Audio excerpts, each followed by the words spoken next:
کہ من صلی علیک واحدۃ صلی اللہ علیہ عشرہ ورفع له 10 درجات،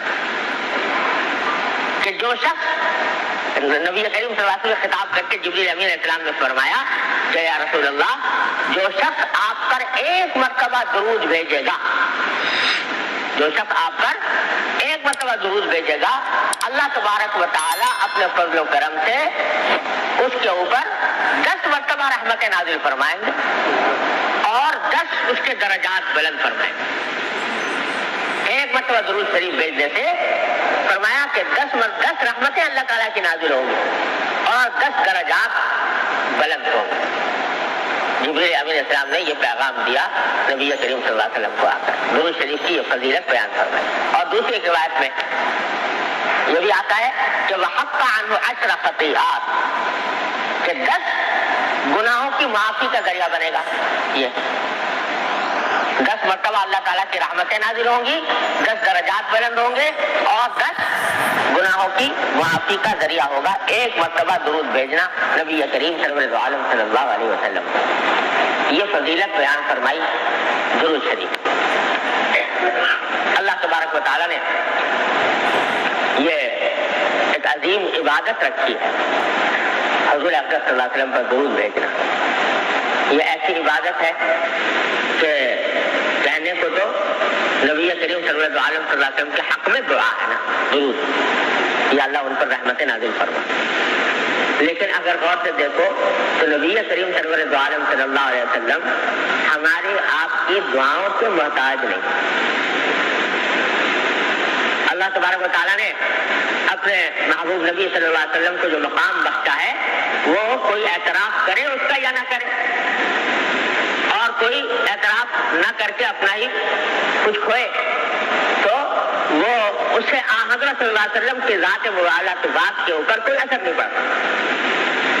اگر فرض کرو ساری عمر اعوذ باللہ کوئی درود شریف نہ بھیجے، نبی کریم صلی اللہ علیہ وسلم کی شان میں ادنا فرق واقع نہیں ہوگا۔ لیکن یہ اللہ تبارک و تعالیٰ نے ایک بندوں کو نوازنے کا ایک بہانہ بنایا ہے کہ جو بندے نبی کریم صلی اللہ علیہ وسلم کی ذات والا صفات کی احسانات کا اعتراف کریں گے اور اعتراف میں سرکار دو عالم صلی اللہ علیہ وسلم پر درود بھیجیں گے تو ان کے اوپر رحمتیں نازل ہوں گی، ان کے درجات بلند ہوں گے، ان کے گناہوں کی معافی کا ذریعہ ہوگا۔ یہ اللہ تبارک و تعالیٰ نے ایک بہانہ بنایا ہے اہل ایمان کی کے اوپر رحمتیں نازل فرمانے کا۔ اور اگر دیکھو تو ایک مومن جس کے دل میں ذرہ برابر بھی ایمان کی چنگاری ہو تو اس کو رسول کریم صلی اللہ علیہ وسلم سے احسانات کا اعتراف تو ہوتا ہی ہے، اور احسان کے اعتراف کے نتیجے میں دل کی خواہش بھی ہوتی ہے کہ اس احسان کا کوئی مظاہرہ، اس احسان کے اعتراف کا کوئی مظاہرہ ہو، تو اللہ تبارک و تعالیٰ نے اس اعتراف کے مظاہرے کا ایک راستہ امت محمد علیہ السلام کے لیے مقرر فرما دیا کہ درود شریف بھیجا کرو نبی کریم صلی اللہ علیہ وسلم۔ بڑے اللہ تبارک و تعالیٰ نے اس کے فضائل رکھے ہیں اور بڑا اجر و ثواب ہے۔ اللہ اور ہمارے حضرت والا حضرت ڈاکٹر صاحب صلی اللہ تعالیٰ سے ایک بڑی لطیف بات فرمایا کرتے تھے درود شریف سے متعلق۔ وہ فرماتے تھے کہ حضور اکرم صلی اللہ علیہ وسلم کی سیرت طیبہ میں یہ آپ کی سنت منقول ہے کہ عام طور سے جب کوئی شخص حضور اکرم صلی اللہ علیہ وسلم کی خدمت میں کوئی ہدیہ لے کر آتا تھا تو آپ اس ہدیے کی مکافات فرماتے تھے، یعنی اگر کوئی ہدیہ لے کر آیا تو ہدیہ قبول فرما لیا، پھر کسی موقع پر اس کو ویسا ہی یا اس کے لگ بھگ کوئی ہدیہ کسی وقت خود بھی عطا فرما دی۔ تو جو کوئی بھی ہدیہ لاتا تھا تو حضرت صلی اللہ علیہ وسلم اس کی مکافات فرماتے تھے۔ مکافات کا معنی یہی ہے کہ کسی اور موقع پر اس کو کچھ نہ کچھ اپنی طرف سے ہدیہ پیش کر دی۔ یہ آپ کی عام عادت احادیث کی کتابوں میں منقول ہے۔ تو ہمارے حضرت فرماتے تھے کہ درود شریف جو ہے یہ بھی درحقیقت سرکار دو عالم صلی اللہ علیہ وسلم کی بارگاہ میں ایک ہدیہ عقیدت ہے، جو آدمی درود شریف بھیجتا ہے تو گویا ایک ہدیہ پیش کر رہا ہے نبی کریم صلی اللہ علیہ وسلم کی خدمت میں دعا کا، درود کا. تو جب ہدیہ پیش کر رہا ہے تو سرکار دو عالم صلی اللہ علیہ وسلم کی سنت یہ تھی کہ جو ہدیہ پیش کرتا ہے اس کا مکافات فرماتے ہیں. تو فرماتے ہیں ہمیں تو یہ امید ہوتی ہے کہ جب یہ ہدیہ پہنچے گا سرکار دو عالم صلی اللہ علیہ وسلم کی خدمت میں تو آپ بھی مکافات فرمائیں. اب مکافات کیا فرمائیں گے کہ جو ہم نے درود بھیجا تو آپ بھی ہمارے حق میں کوئی دعا فرمائیں. وہاں رہتے ہوئے مکافات یہی ہوتا ہے، دعا فرمائیں. تو اس دعا کے نتیجے میں ہمارا کام بن جائے گا. یہ حضرت فرماتے تھے. اس لیے ہمارے حضرت فرماتے ہیں کہ میرا ذوق یہ ہے کہ جب کبھی کوئی بیماری آئی، کوئی تنگی تلسی پیش آ گئی یا کوئی حاجت پیش آئی، وقتی پریشانی آ گئی، تو فرماتے ہیں میں درود شریف کی کثرت کرتا ہوں اور کثرت کرنے کا مشورہ دیتا ہوں، اس واسطے کہ درود شریف کا ہدیہ پہنچے گا سرکار دو عالم صلی اللہ علیہ وسلم کی خدمت میں تو اس ہدیے کے پہنچنے پر سرکار دو عالم صلی اللہ علیہ وسلم کی عادت شریفہ سے امید یہ بنتی ہے کہ آپ دعا فرمائیں گے. اور چونکہ اس وقت فوری ضرورت جو ہے اس تکلیف کے خاتمے کی ہے تو کیا بعید ہے کہ حضور اقدس صلی اللہ علیہ وسلم اس تکلیف کے خاتمے کی دعا فرمائیں اور اللہ تبارک و تعالیٰ اس تکلیف کو دور فرمائیں. یہ بات ہے ذوق کی. اس کے لیے کسی دلیل کی ضرورت نہیں ہوتی. بعض حضرات جو ہیں وہ اس کے اوپر ہو سکتا ہے اشکال شروع کر دیں علمی نوعیت کے، تو بھی کہاں سے یہ دلیل نکالی. لیکن یہ ذوق کی بات ہے. اس ذوق کی بات کے لیے کسی مستند دلیل کی ضرورت نہیں. یہ ایک ذوق ہے عاشقانہ اور محبانہ تو اور احتمال کے طور پر ہے، کوئی قطعیت کے ساتھ ہے نہیں. اس واسطے اس کے اوپر کسی اعتراض کی گنجائش نہیں. بہرحال سرکار دو عالم صلی اللہ علیہ وسلم کی خدمت میں ایک ہدیہ عقیدت ہے، ہدیہ محبت ہے ایک امتی کا جو درود شریف کی شکل میں پیش کیا جاتا ہے. اللہ تبارک و تعالی ہم سب کو کثرت سے درود کی توفیق عطا فرمائے. آگے کی حدیث جو ہے وہ بھی اسی موضوع سے متعلق ہے. حضرت جابر بن عبداللہ رضی اللہ تعالیٰ عنہ فرماتے ہیں، یہ ایک واقعہ بیان فرما رہے ہیں جابر اور بڑا سبق آموز واقعہ ہے. فرماتے ہیں کہ نبی صلی اللہ علیہ وسلم رقی المنبر، رسول کریم صلی اللہ علیہ وسلم ایک مرتبہ ممبر پر چڑھے خطبہ دینے کے لیے، اور ظاہر یہ لگتا ہے کہ یہ جمعہ ہی کا خطبہ ہوگا کیونکہ جمعہ کے خطبہ آپ ممبر پر چڑھ کر دیا کرتے تھے. تو ممبر پر چڑھے، فلما رقیت درجۃ الاولی قال آمین. جب پہلی سیڑھی پر آپ چڑھے تو چڑھتے ہی آپ نے فرمایا آمین. اب صحابہ کرام کو ذرا حیرت ہوئی کہ آمین تو عام طور سے کسی دعا کے بعد کہا جاتا ہے اور اس وقت رسول کریم صلی اللہ علیہ وسلم نے کوئی دعا مانگی نہیں تو آمین کس بات پر کہی. لیکن خیر پھر دوسری سیڑھی پر آپ چڑھے تو دوبارہ فرمایا کہ آمین. پھر تیسری پر چڑھے تو تیسری بار فرمایا آمین. زبان سے دعا کوئی کی نہیں اور 3 مرتبہ آمین ارشاد فرمایا 3 مختلف سیڑھیوں پر چڑھ کر. تو صحابہ کرام نے بعد میں پوچھا کہ یا رسول اللہ سمعنا کا تقول آمین 3 مرات، ہم نے آپ کو 3 مرتبہ آمین کہتے ہوئے سنا، تو کیا وجہ ہے کس دعا کے اوپر آپ نے آمین کہا؟ آمین عام طور سے ایسا ہوتا ہے کہ کوئی دوسرا دعا کر رہا ہے اور سننے والا آمین کہتا ہے. تو کسی اور نے کوئی دعا کی تھی جس پر آپ نے آمین کہی، یہ کیا بات ہے؟ تو نبی کریم صلی اللہ علیہ وسلم نے فرمایا کہ جب میں پہلی سیڑھی پر چڑھا تو میرے سامنے جبرائیل علیہ السلام آ گئے اور انہوں نے آ کر ایک بد دعا کی بلکہ بد دعا کی.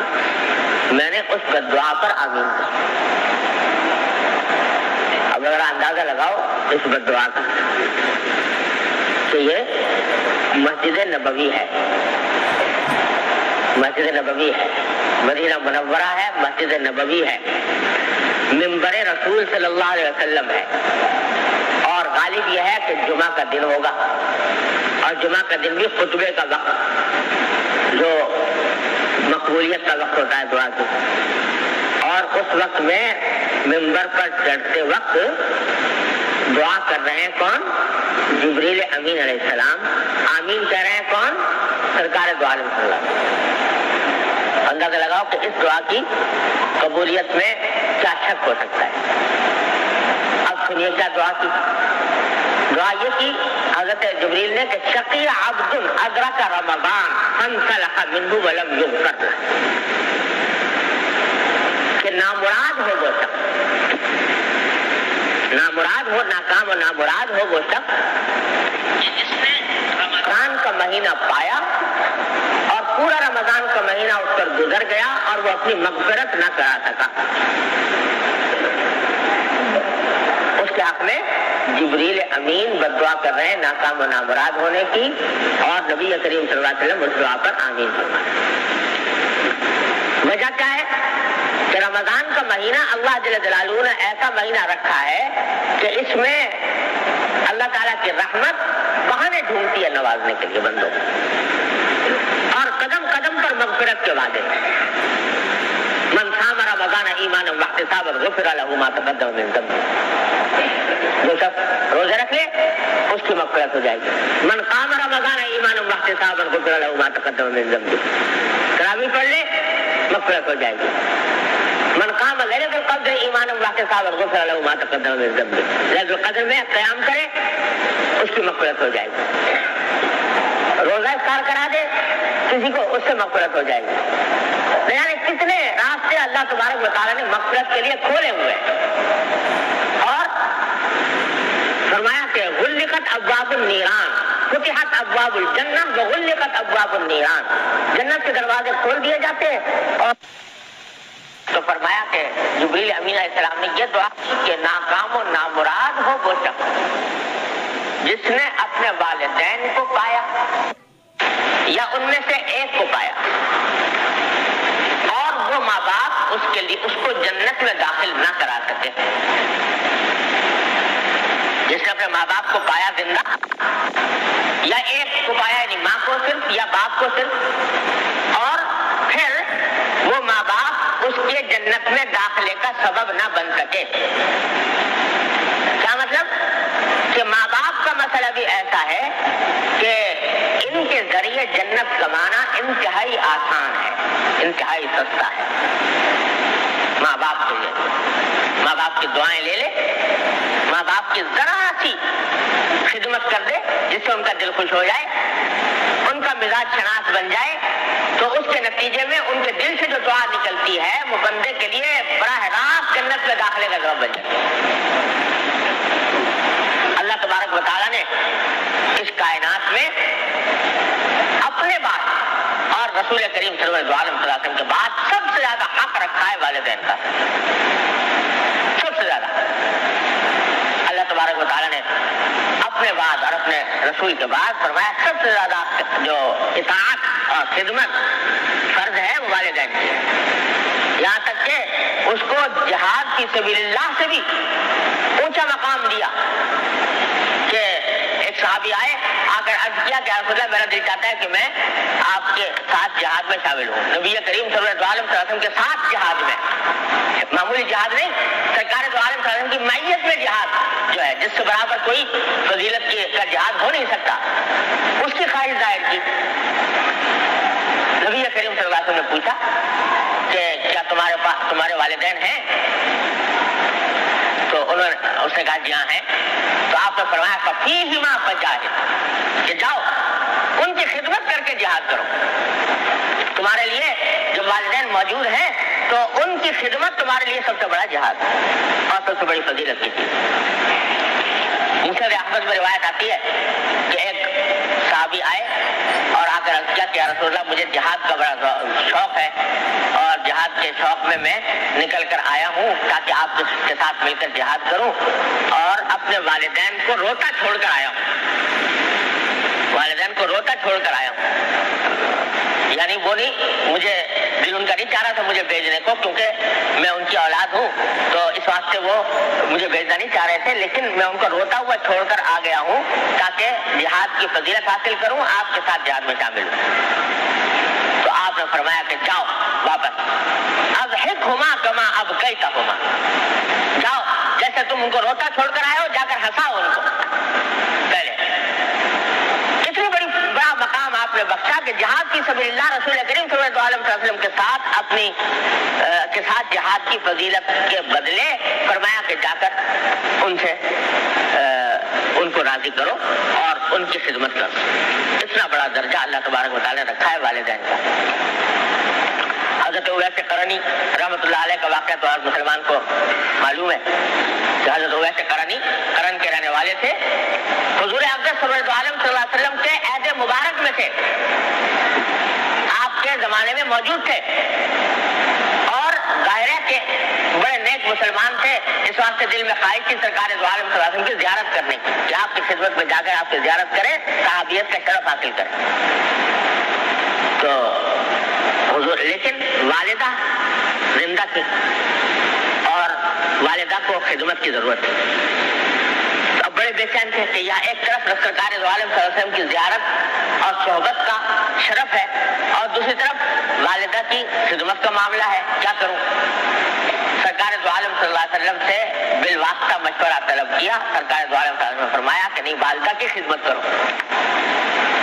چنانچہ والدہ کی خدمت میں مشغول رہے اور سرکار دو عالم صلی اللہ علیہ وسلم کی زیارت نصیب نہ ہو سکے ساری عمر، لیکن اللہ تبارک و تعالیٰ نے، یعنی اس کا مطلب یہ ہوا کہ صحابی نہ بن سکے، صحابی جب بنتے کہ حضور اقدس صلی اللہ علیہ وسلم کی خدمت میں حاضر ہوتے، آپ کی صحبت میں رہتے، تب صحابی بنتے، لیکن سرکار دو عالم صلی اللہ علیہ وسلم نے اس صحابیت کے اس شرف کے مقابلے میں والدہ کی خدمت کو ترجیح دی، لیکن پھر اس کا نتیجہ یہ ہوا کہ سرکار دو عالم صلی اللہ علیہ وسلم نے حضرت فاروق اعظم رضی اللہ عنہ سے کہا، فاروق اعظم جیسا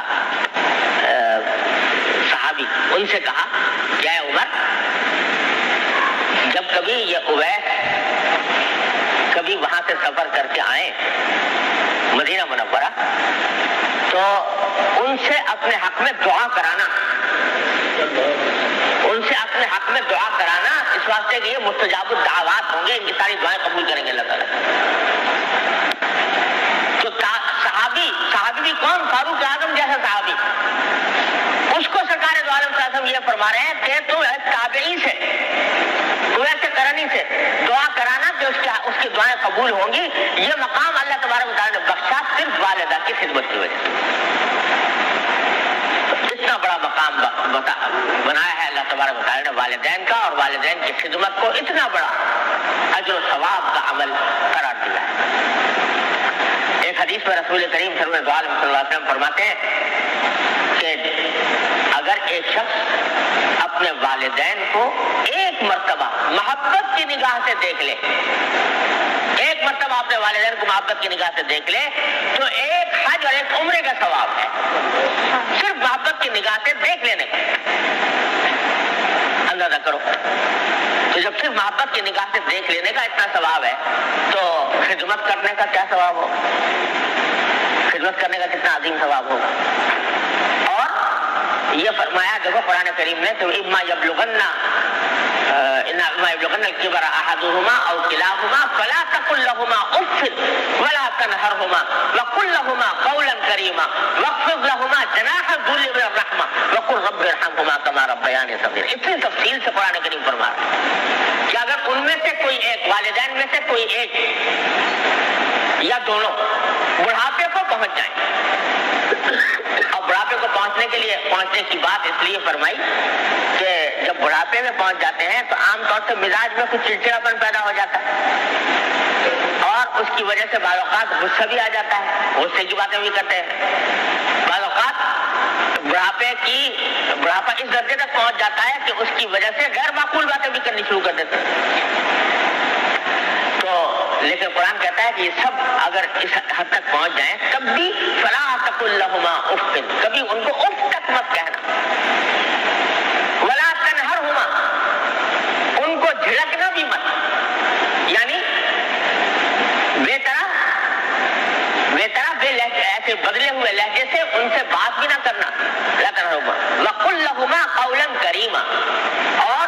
ان سے جو بات کرنا وہ عزت کے ساتھ کرنا. اور اتنا ہی نہیں، وَاخْفِضْ لَهُمَا جَنَاحَ الذُّلِّ، اپنے آپ کو ان کے سامنے ذلیل کرنا، اپنے آپ کو ان کے سامنے ذلیل کرنا. وَاخْفِضْ لَهُمَا جَنَاحَ الذُّلِّ مِنَ الرَّحْمَةِ وَقُلْ رَبِّ ارْحَمْهُمَا كَمَا رَبَّيَانِي صَغِيرًا، اور یہ کہنا کہ اللہ ان کو رحم فرما جیسے کہ انہوں نے بچپن سے مجھے پالا ہے. تو اتنی بڑی تاکید، ایک جملہ نہیں، جملوں کے جملے قرآن کریم نے نقل فرمائے ہیں والدین کے حقوق کے لیے. اب یہ ہمارا جو معاشرہ ہوتا جا رہا ہے، اللہ بچائے، یہ ایسا ہے کہ اس نے دین کی ساری ہی قدروں کو، دین کے سارے مبادی کو تلپٹ کر کے رکھ دیا. اب آج کے معاشرے میں والدین کے ساتھ گستاخی سے پیش آنا، والدین کی نافرمانی کرنا، والدین کی بات نہ سننا، نہ صرف یہ کہ عیب نہیں رہا، یہ ہنر بن گیا. باقاعدہ اس نئی تہذیب کا ایک لازمی نتیجہ یہ ہے کہ اس نئی تہذیب کے نتیجے میں ماں باپ کے باغی ہے اولاد. ماں باپ کی بات نہیں سنے گی، ماں باپ کی بات نہیں مانے گی، ماں باپ کو کوئی درخور اعتنا نہیں سمجھے گی. اور صرف اتنا ہی نہیں بلکہ اس کو ذلیل کرنا، منہ در منہ اس کو برا بھلا کہہ دینا، یہ سب باتیں جو ہیں یہ ہمارے فیشن کا حصہ بنتا. اور یہ نئی تہذیب جو مغربی تہذیب آئی ہے، اس نے تو اس معاملے میں مسلمانوں کا ستیہ ناش ہی کر دیا. اکبر مرحوم نے کہا تھا، اکبر الہ آبادی مرحوم نے، کہ ہم ایسی سب کتابیں قابل ضبطی سمجھتے ہیں، ہم ایسی سب کتابیں قابل ضبطی سمجھتے ہیں کہ جن کو پڑھ کے بیٹے باپ کو خبتی سمجھتے ہیں. یہ جب نئی تہذیب کی کتابیں پڑھ کر باپ کو خبتی سمجھتے ہیں اور اس کے نتیجے میں اس کی بے عزتی کرتے ہیں، اس کی نافرمانی کرتے ہیں. الحمد للہ، اتنی زبردست وعید ہے یہ، واقعی رونگٹے کھڑے کر دینے والی، کہ جس نے اپنے ماں باپ کو پایا، اور یہاں بڑھاپے کا لفظ بھی نہیں ہے، جس نے اپنے ماں باپ کو پایا، اس حدیث میں بڑھاپے کا لفظ نہیں ہے، جس نے اپنے ماں باپ کو پایا اور اپنی مغفرت نہ کرا سکا، اپنے آپ کو ان کے ذریعے جنت میں داخل نہ کرا سکا، اس کے حق میں جبریل امین بددعا فرما رہے ہیں اور نبی کریم صلی اللہ علیہ وسلم اس دعا پر آمین کہہ رہے ہیں. اس سے زیادہ خطرناک، اس سے تباہ کن بات ایک مسلمان کے لیے کوئی اور نہیں ہو سکتی. رونگٹے کھڑی کر دینے والی بات. ارے اس لیے کہا جا رہا ہے کہ ماں باپ وہ چیز ہے کہ ذرا سا ان کا دل خوش کر دو، ان کے دل سے دعا نکل جائے تو تم جنت میں پہنچ جاؤ. ان کو خوش کرنے کے لیے بہت کسی لمبے چوڑے کام کی ضرورت نہیں ہوتی. ذرا سا کوئی کلمہ خیر کا کہہ دیا جس سے ان کا دل خوش ہو گیا، ان کے دل سے دعا نکل گئی. والدین تو ویسے بھی دعا کرتے ہیں، اگر اولاد نافرمان ہو، باغی ہو، کیسی بھی ہو، پھر بھی دعا کرتے رہتے ہیں. لیکن ایک دعا وہ ہے جو اولاد کی خدمت سے نکلتی اور اولاد کے توجہ دینے سے نکلتی ہے، دل خوش کرنے سے نکلتی ہے، وہ سیدھی جا کر پہنچتی ہے اللہ تبارک و تعالیٰ کے پاس اور انسان کے لیے جنت کے داخلے کا سبب بنتی ہے. تو بھائی یہ ہم لوگوں سب جن کو اللہ تعالیٰ نے ماں باپ کی دولت سے نوازا ہے، یاد رکھو اس کائنات میں اور ہر چیز مل جاتی ہے، ہر چیز کا بدل مل جاتا ہے، ماں باپ کی کا بدل نہیں مل سکتا، ماں باپ کی محبت کا بدل نہیں مل سکتا. اور وجہ اس کی یہ ہے کہ اس کائنات میں جتنی محبتیں سب غرض کی محبت ہے. غور سے دیکھو، سب غرض کی، شوہر بیوی کی محبت غرض کی محبت ہے، بھائی بہنوں کی محبت، دوست احباب کی محبت، سب کی اس کے ساتھ کچھ نہ کچھ غرض وابستہ ہے.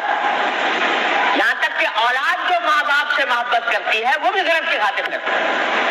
صرف ایک ہی محبت ہے اس کائنات میں جو بے غرض ہے، اور وہ ہے والدین کی محبت اولاد کے ساتھ. یہی وجہ ہے کہ اولاد کتنی ہی بگڑ جائے، کتنی خراب ہو جائے، کتنی نافرمان ہو جائے، ماں باپ اس کے بدخواہ نہیں ہو سکتے کبھی بھی.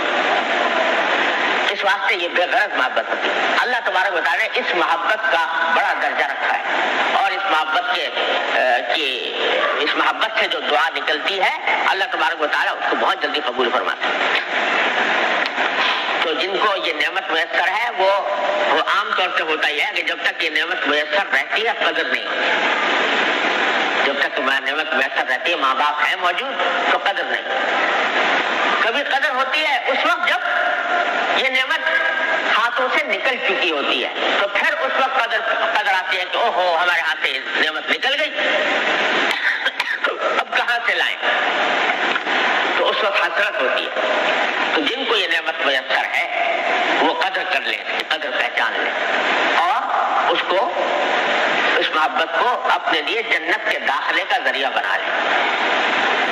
جنت کے داخلے کا ذریعہ بنا، اور اس وعید سے بچنے کی کوشش کریں جو سرکار دو عالم صلی اللہ علیہ وسلم نے اتنے سخت الفاظ میں بیان فرمائی کہ ناکام و نامراد ہو وہ شخص کہ جس نے والدین کو پایا یا ان میں سے کسی ایک کو پایا اور جنت میں داخلہ نہ کرا سکا اپنا. اللہ تعالیٰ محفوظ رکھے ہر مسلمان کو اس سے محفوظ رکھے. اور بھائی جن کے والدین جا چکے دنیا سے، تو ہمارا دین ایسا ہے کہ اس نے پھر بھی مایوسی کا راستہ نہیں دکھایا.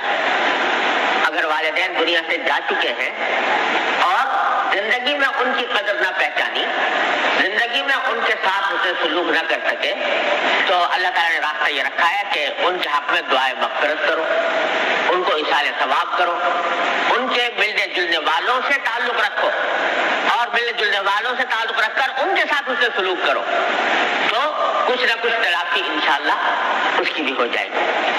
اللہ تعالیٰ ہم سب کو اس کی توفیق عطا فرمائے.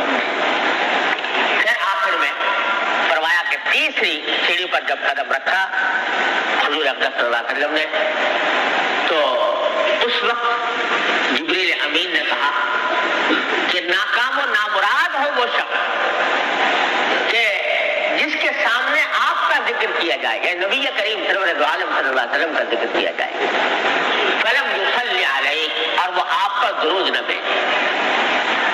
یہ بھی بڑی خطرناک وعید بیان فرماتے ہیں. جناب نبی کریم سرور عالم صلی اللہ علیہ وسلم کا اس میں گرامی لیا جا رہا ہے اور سننے والے کو یا آپ کا نام لینے والے کو اتنی بھی توفیق نہیں ہوتی کہ سرکار دو عالم صلی اللہ علیہ وسلم کے اوپر درود بھیج دے. تو جبریل امین کہتے ہیں کہ ناکام و نامراد ہو وہ شخص، اور سرکار دو عالم صلی اللہ علیہ وسلم اس پر آمین فرماتے ہیں. اس لیے فرمایا کہ جب حضور اقدس صلی اللہ علیہ وسلم کا اس میں گرامی آئے تو مسلمان کے ذمے واجب ہے کہ وہ آپ پر درود بھیجے. اب درود کے الفاظ مختلف ہوتے ہیں. ایک درود لمبا ہے جو آپ اور ہم نماز میں تشہد کے بعد پڑھتے ہیں.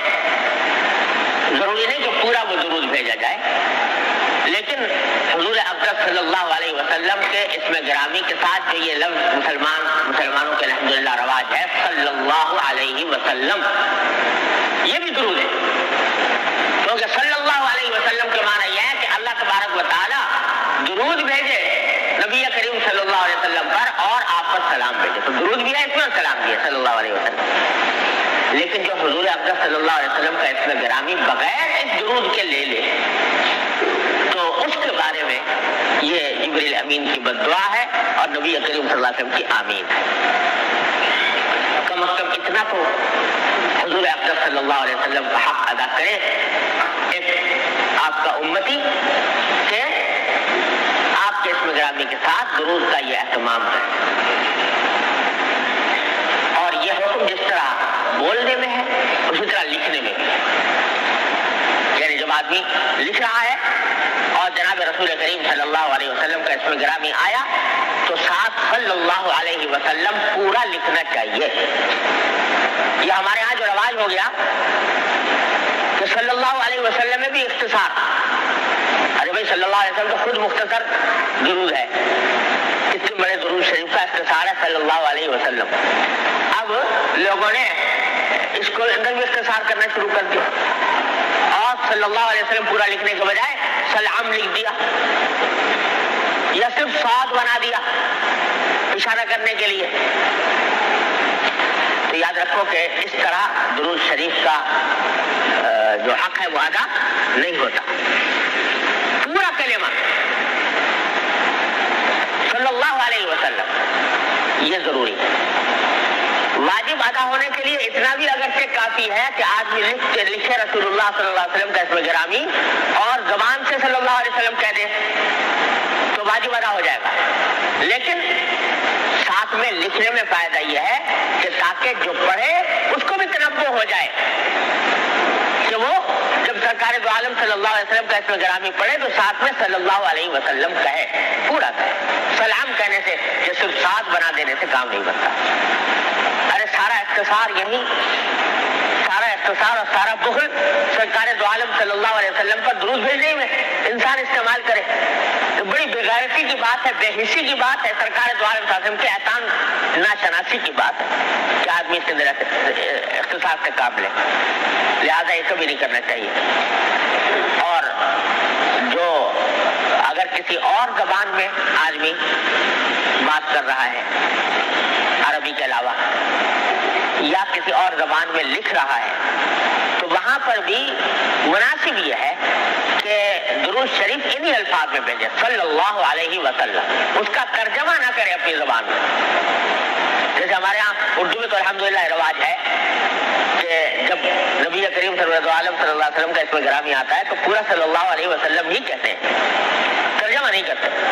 لیکن دوسری زبانوں میں بعض اوقات رواج پڑ گیا ہے, انگریزی میں لکھتے ہوئے پیس بھی اپون ہم لکھ دیتے ہیں تو یہ ترجمہ کر دیا صلی اللہ علیہ وسلم کا.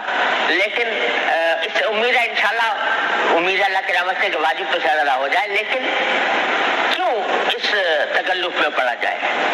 انگریزی ہو, اردو ہو, فارسی ہو, کسی بھی زبان میں بات کر رہا ہو آدمی, لیکن درود بھیجے ان الفاظ میں صلی اللہ علیہ وسلم, جو بے کھٹ کے درود پہنچے نبی کریم صلی اللہ علیہ وسلم, اس میں کوئی شبہ کا اور شک کا احتمال نہ ہو. اس طرح صلی اللہ علیہ وسلم پورا کہنا چاہیے. تو یہ اس رواج سے بھی بچنا چاہیے. اور اس سے زیادہ خراب رواج ایک اور پڑا ہوا ہے ہمارے یہاں, وہ یہ کہ اگر کسی اور شخص نے نام رکھ لیا ہے اپنا محمد, نام رکھ لیا تو جب اس کو لکھتے ہیں تو اس پر صاد بنا دیتے ہیں. مثلا میرا نام محمد تقی ہے تو لکھنے والے بعض اوقات میرا نام جب لکھیں گے تو محمد کے ساتھ صاد بنا دیں گے. تو یہ طریقہ بھی درست نہیں, اس واسطے کہ یہاں محمد کا جو لفظ آ رہا ہے وہ کسی اور شخص کے نام کے طور پر آ رہا ہے, اس کے ساتھ صاد بنانا کہ کوئی معنی نہیں. جب محمد نبی کریم سرور دو عالم صلی اللہ علیہ وسلم کے اسم گرامی کے طور پر آئے تو درود بھیجنا چاہیے. لیکن جب میرا نام لے لیا کسی نے, میرے نام کے طور پر محمد استعمال کر رہا ہے, تو یہاں پر درود بھیجنے کی کیا معنی. تو اس واسطے یہ طریقہ بھی درست نہیں ہے کہ دوسرے لوگوں کے نام جو محمد نام ہوتے ہیں یا رسول نام ہوتا ہے تو اس کے ساتھ غلام رسول, تو اس کے اندر چلو غلام رسول کے اندر مراد نبی کریم صلی اللہ علیہ وسلم ہے, وہاں پر تو خیر کچھ گنجائش نکلتی ہے, لیکن اس میں ساتھ بنانے کے کوئی معنی نہیں ہے. یہ رواج ہمارے یہاں بہت ہی غلط پڑا ہوا ہے.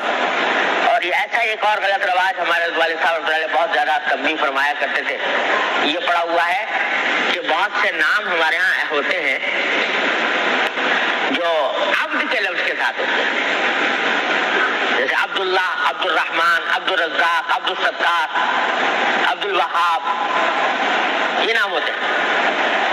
یہ نام سارے اللہ جل جلالہ کے. تو عبد الستار کے کیا معنی ہوئے؟ ستار کا بندہ. ستار کون ہے؟ اللہ تبارک و تعالی. اب لوگ کیا کرتے ہیں کہ آج کل اختصار کا ایسا رواج ہوا ہے کہ اس کا جب ذکر کریں گے تو عبد کا لفظ نکال دیں گے. ستار صاحب نے یوں کہا, ستار صاحب نے یہ کہا. اب ستار تو اللہ تبارک و تعالیٰ کا نام ہے, تو عبد الستار پورا نام نہ لینے سے گویا آپ نے اس آدمی کو ستار بنا دیا, حالانکہ وہ ستار نہیں تھا, وہ ستار کا بندہ تھا. عبد الرزاق نام ہے, رزاق صاحب یہ کہہ رہے تھے, رزاق صاحب نے یہ کہا, رزاق صاحب نے یہ کہا. تو یہ اللہ جل جلالہ کا جو نام ہے وہ ایک مخلوق کے لیے آپ نے استعمال کیا، اس کو رزاق بنا دیا۔ ارے بھائی رزاق کون ہے؟ اس کائنات میں اللہ کے سوا کوئی رزاق ہو سکتا ہے؟ لیکن تم نے ایک مخلوق کو رزاق بنا دیا۔ رزاق صاحب یہ کہہ رہے تھے انتہائی خطرناق بات ہے، اگر آدمی دیدہ و دانستہ کرے تو یہ ایک طرح کا شرک ہے، الیاذ باللہ، کسی غیر اللہ کو رزاق بنانا، رزاق قرار دینا۔ عبد الرحمن نام ہے، رحمان صاحب نے یہ کہا، تو رحمان صاحب، وہ رحمان تو ایک ہی ہے، ایک ہی ذات ہے، آپ نے مخلوق کو رحمان قرار دیا۔ اللہ جل جلالہ کا خاص اسم ہے رحمان، جو کسی اور کے لیے استعمال ہو ہی نہیں سکتا۔ بسم اللہ الرحمن الرحیم، الحمدللہ رب العالمین الرحمن الرحیم۔ لیکن آپ نے وہ عبد کا لفظ نکال کے اس ایک انسان کو بنا دیا رحمان، انسان کو بنا دیا رزاق، انسان کو بنا دیا ستار۔ بڑی خطرناک بات ہے، شرک کے قریب پہنچنے والی، لیکن لوگ دھیان ہی نہیں دیتے۔ اچھے خاصے پڑھے لکھے دیندار متدین لوگ بھی اس بات کا لحاظ نہیں کرتے۔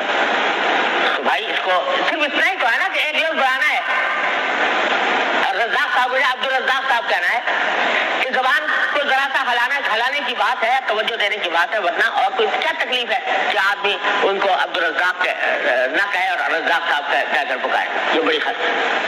تو اس کا خاص لحاظ رکھنا چاہیے۔ ہمارے یہاں بہت کثرت سے رواج ہو گیا ہے اس غلط طریقے عمل کا، تو اس کو بالکل اپنے دوسرے لوگوں کو بھی سمجھانا چاہیے اس بات کو۔ یہاں تک نوبت پہنچ گئی ہے کہ لوگوں نے اختصار کرنا شروع کر دیا، اس درجہ نوبت پہنچ گئی ہے کہ عبد الرحمن کو تو رحمان صاحب، عبد الرحمن تو رحمان صاحب ہو گئے، اور فضل الہی کسی کا نام اگر ہے فضل الہی تو وہ الہی صاحب ہوگا۔ الہی کے معنی میرا معبود، الہی کے معنی میرا معبود، تو فضل الہی صاحب اگر کسی کا نام ہے تو وہ الہی صاحب نے یہ کہا تھا، تو وہ الہی صاحب ہو گئے، اور جو غلام رسول ہے وہ رسول صاحب ہو گئے، تو اللہ بھی ہو گئے اور رسول بھی ہو گئے۔ وہ ایک کہنے والا الہی بن گیا، دوسرا کہنے والا رسول بن گیا، تو اب کسی اور کی حاجت ہی نہیں، الیاذ باللہ العلی العظیم۔ یہ بڑی خطرناک مشرکانہ بات ہے، اس سے پرہیز کرنا چاہیے۔ اور آج کل جو یہ عجیب رواج زیادہ یہ کرتے ہیں کہ ساتھ میں ایک وہ جو انگریزی کا کوئی حرف بڑھا دیتے ہیں، عبد الرحمن کی جگہ اے رحمان ہو گیا، ایس رحمان ہو گیا، ایس الہی ہو گیا، اے ستار ہو گیا، یہ بھی سب لفظ بات ہے۔ پورا نام لینا چاہیے، عبد الستار، عبد الرزاق، جو کچھ بھی ہے پورا نام لو، ورنہ اللہ باللہ بڑا خطرہ ہے کہ آدمی شرک میں مبتلا ہو۔ بھائی تین باتیں رسول کریم صلی اللہ علیہ وسلم نے اس حدیث میں بیان فرمائی، رمضان سے فائدہ اٹھانے کی، والدین کی خدمت سے فائدہ اٹھانے کی، اور نبی کریم صلی اللہ علیہ وسلم پر درود بھیجنے کی۔ اللہ تبارک و تعالیٰ اپنے فضل و کرم سے، اپنی رحمت سے ہم کو ان سب پر عمل کی توفیق عطا فرمائے۔